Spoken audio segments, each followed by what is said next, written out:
Kadang kita berpikir bahwa berimajinasi atau kita bervisual itu sesuatu yang aneh dan sesuatu yang mungkin sama orang lain itu dinilai bahwa itu adalah mengada-ada dan itu adalah hal yang konyol, itu adalah hal yang mustahil. Masa iya kita hanya berkhayal terus kita berimajinasi untuk memiliki sesuatu yang ingin kita capai? Biasanya orang yang gak ngerti itu bilang bahwa itu hanya berhalusinasi dan lebih baik kita bekerja keras terus kita memiliki apa yang kita inginkan. Nanti saya bongkar dulu ya kenapa seperti itu orang berpikirnya dan bagaimana sih orang-orang yang sudah sukses, orang-orang yang udah maju itu melakukan yang namanya visualisasi atau imajinasi yang terkadang oleh orang lain itu disebutnya adalah halusinasi ya.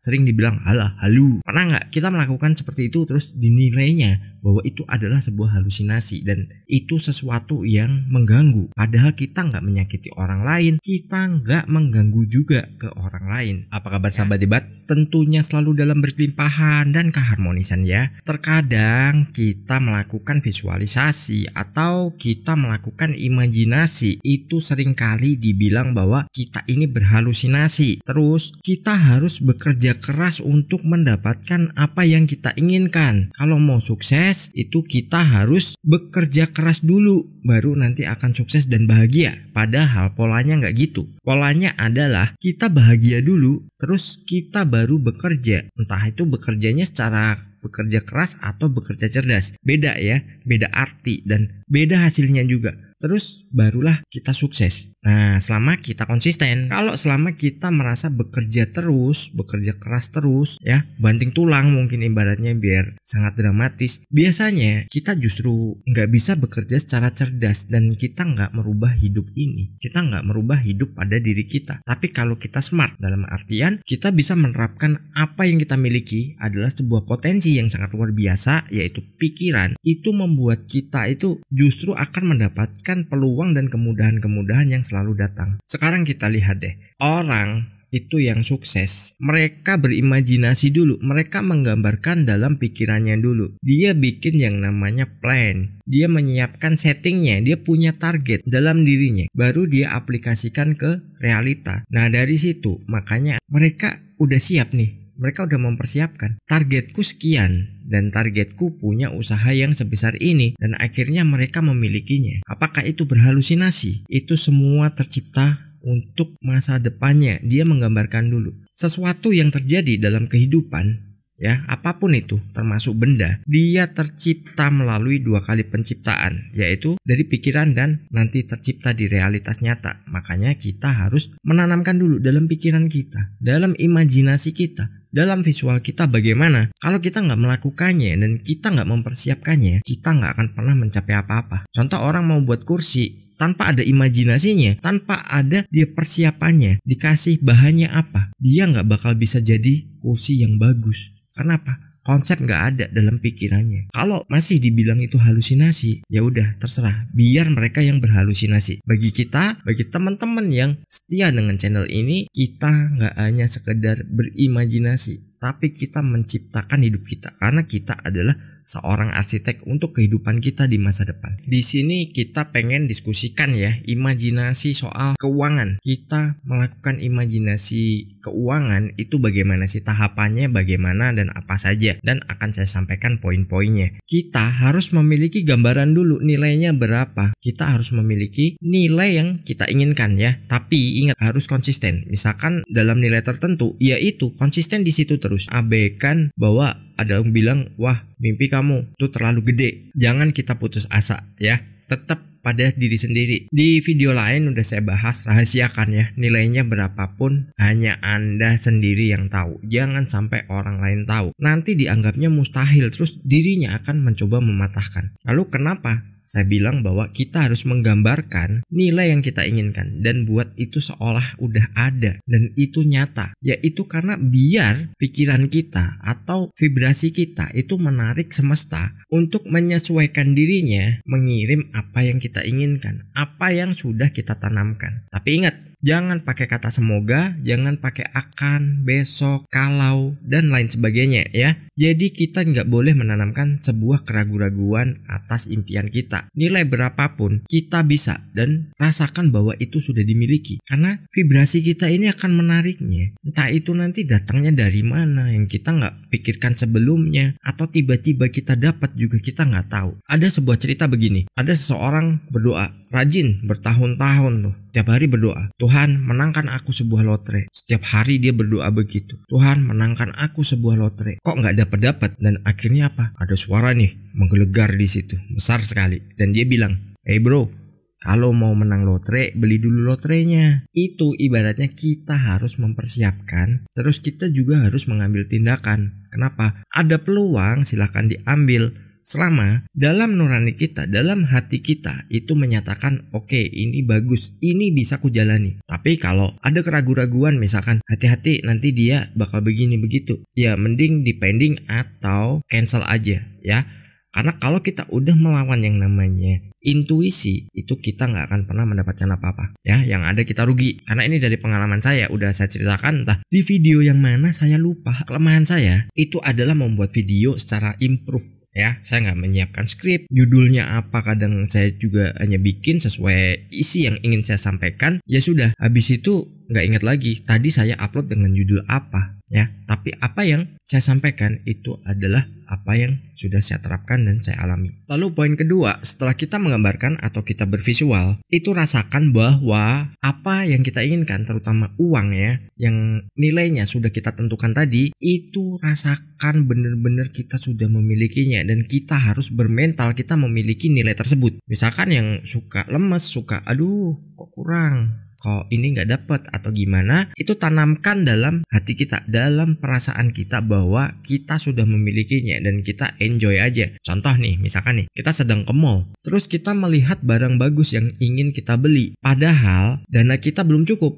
atau kita belum ada dananya. Nah itu jangan aduh terlalu mahal, jangan seperti itu. Jadi dalam diri kita tanamkan perasaan begini, oke tunggu ya, ada waktunya ku jemput ya, tunggu aja, aku akan jemput kamu, ku bawa pulang ya. Kita udah menanamkan bahwa kita mampu. Kalau sudah hari H, kita udah siap semuanya ya, secara finansial tinggal ambil kan, gampang kan. Sebenarnya cara ini mudah, tapi kadang kita dianggapnya berhalusinasi, kita berangan-angan. Ya nggak apa-apa sih, orang menganggap seperti itu. Tapi kita tetap jalankan aja. Kita tetap pada fokus diri kita. Toh mereka juga nggak berpengaruh pada hidup kita.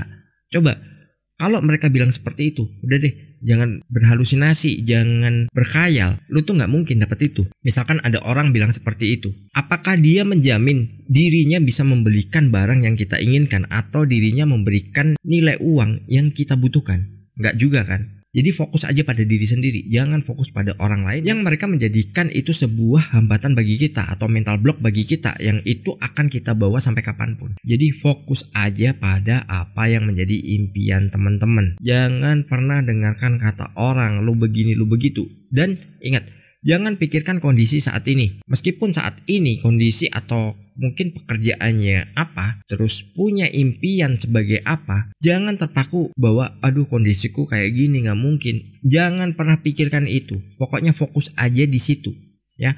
Nikmati setiap proses yang datang. Lalu yang ketiga adalah teman-teman siapkan goal settingnya. Nah, goal setting ini apa? Bisa berupa scripting ya. Jadi teman-teman bisa tuliskan misalkan uang nilainya berapa, terus misalkan mobil itu mobilnya apa, rumah yang seperti apa, luasnya berapa, terus mungkin yang ingin pasangannya seperti apa. Tuliskan aja, buat goal settingnya. Tapi ingat, jangan tentukan waktunya. Waktu bukan kita yang memutuskan. Kita jalani aja prosesnya, kita lewati dan kita nikmati aja. Kita lalui semuanya. Setelah membuat goal setting, mungkin saya udah sampaikan juga bagaimana menerapkannya. Kita bisa menerapkannya, kita baca apa yang sudah kita tulis itu sebelum tidur dan rasakan bahwa itu sudah kita miliki. Lalu poin keempat adalah gambarkan gaya hidup. Kita harus menggambarkan gaya hidup. Misal nih, kita punya penghasilan dengan nilai tertentu. Gaya hidup kita ini sebagai orang yang sudah memiliki nilai itu atau nominal itu seperti apa sih? Misalkan ya kita kemana-mana udah naik mobil dengan mobil impian kita, terus kita berjalan misalkan pakai sepatu apa, kita gambarkan juga. Kita makan misalkan di rumah ataupun di luar itu gayanya seperti apa ya, seperti itu. Atau mungkin teman-teman yang pengen berderma, pengen berdonasi atau bersedekah, caranya seperti apa, gambarkan juga. Sebenarnya saya sudah pernah melakukan ya dulu di tahun 2012 atau 2013 saya lupa. Saya membuat program yang namanya terapi nasi bungkus waktu itu.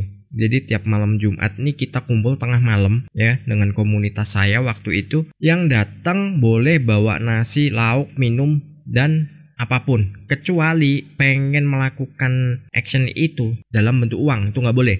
Hanya boleh dalam bentuk makanan terus minuman. Kalau dalam bentuk uang saya memang larang. Karena apa? Kita pengen berbaginya itu gimana sih orang yang belum pernah merasakan makanan seperti yang kita makan ya. Mungkin kita bisa makan di restoran, kita bisa makan di manapun yang kita mau. Tapi belum tentu orang-orang yang kerjanya malam, terus mereka yang harus tinggal di emperan-emperan toko, atau mereka yang tidur di atas becak, mereka belum tentu bisa makan seenak apa yang kita makan. Itu perwujudan rasa syukurnya. Saya buat yang namanya program terapi nasi bungkus. Jadi kita rame-rame kumpul bawa nasi, bukan lagi seikhlasnya, tapi sepuasnya. Terserah lu mau bawa berapa, yang penting lu puas. Ya kalau seikhlasnya, gue ikhlasnya 1, ya udah.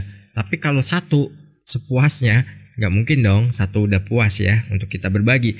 Dan itu kita rasakan nih, orang yang kita beri ini bersyukurnya bagaimana. Udah tengah malam, mungkin mereka lapar, haus, tiba-tiba dapat kiriman seperti itu. Dan kita nggak ada embel-embel, oh kita dari sini nih ya, kita terus diliput-liput kamera kita. Ini nggak ada waktu itu. Dan memang nggak boleh. Terus akhirnya ya udah, jalan makin besar, dan sekarang merebak di mana-mana orang menerapkan itu. Kalau teman-teman mau coba, silakan, waktunya bebas. Mulai aja dari 1 bungkus nasi ya, dengan isinya terserah ya lauknya. Coba bikin terus, ataupun kalau misalkan nggak sempat bikin, teman-teman bisa beli lalu dibagikan. Lalu poin kelima adalah yakin pada diri sendiri. Nah tadi udah saya singgung kan, kita harus yakin dengan diri kita sendiri. Jangan pedulikan omongan orang yang itu adalah sebuah hambatan bagi kita. Mau kita dianggapnya itu berkhayal, itu nggak mungkin, ya terserah orang itu. Toh saya udah bilang jangan pernah ceritakan pada siapapun ya. Karena kalau orang itu nggak percaya dan orang itu tidak bisa menghargai apa yang menjadi impian kita, justru kita akan ditentang dan kita akan dijatuhkan. Dalam artian dijatuhkan itu apa? Secara mental. Secara mental kita dibilang gak mungkin, dibilang mustahil, dibilang ngayal loh, atau apapun sejenis itu ya. Itu biasanya kita ada perasaan yang gak nyaman. Mungkin kita sebel, mungkin kita marah, mungkin kita sakit hati atau apa. Mending gak usah ceritakan. Yakin aja pada diri sendiri bahwa itu semua bisa didapatkan dan dimiliki. Itu jauh lebih baik daripada kita cerita ke orang terus orang itu menjadi penghambat kita. Siapapun orangnya, kita cukup pendam ke diri kita sendiri. Kecuali orang itu juga memiliki pemikiran dan tujuan yang sama dengan kita, itu gak ada masalah, itu oke aja. Dan itu justru akan saling mengingatkan dan menguatkan ya. Ya mungkin di video kali ini ya kita membahasnya dianggap orang berhalusinasi atau apa, itu biarin aja. Yang penting kita fokus aja satu tujuan, bahwa apa yang kita inginkan itu bisa tercapai dan itu bisa kita miliki ya. Jangan pernah pedulikan omongan orang yang itu akan menghambat diri kita. Kita harus fokus pada apa yang menjadi tujuan kita aja. Kita fokus satu aja. Dan ini teman-teman silakan terapkan itu. Kalau misalkan teman-teman ada pertanyaan, silakan tanya aja, nggak ada masalah ya. Kita pengen diskusi ya. Jadi saya membuat video ini atau video-video yang lain itu sebenarnya cuman pengen ngajak gini. Nih saya sampaikan seperti ini. Terus kalau ada pertanyaan atau mungkin ada yang mau nambahin ya silakan aja. Karena ini sebenarnya saya buat untuk sebuah forum untuk kita berdiskusi bersama. Kita saling komunikasi ya, meskipun hanya dari channel ini. Sukses berkelimpahan.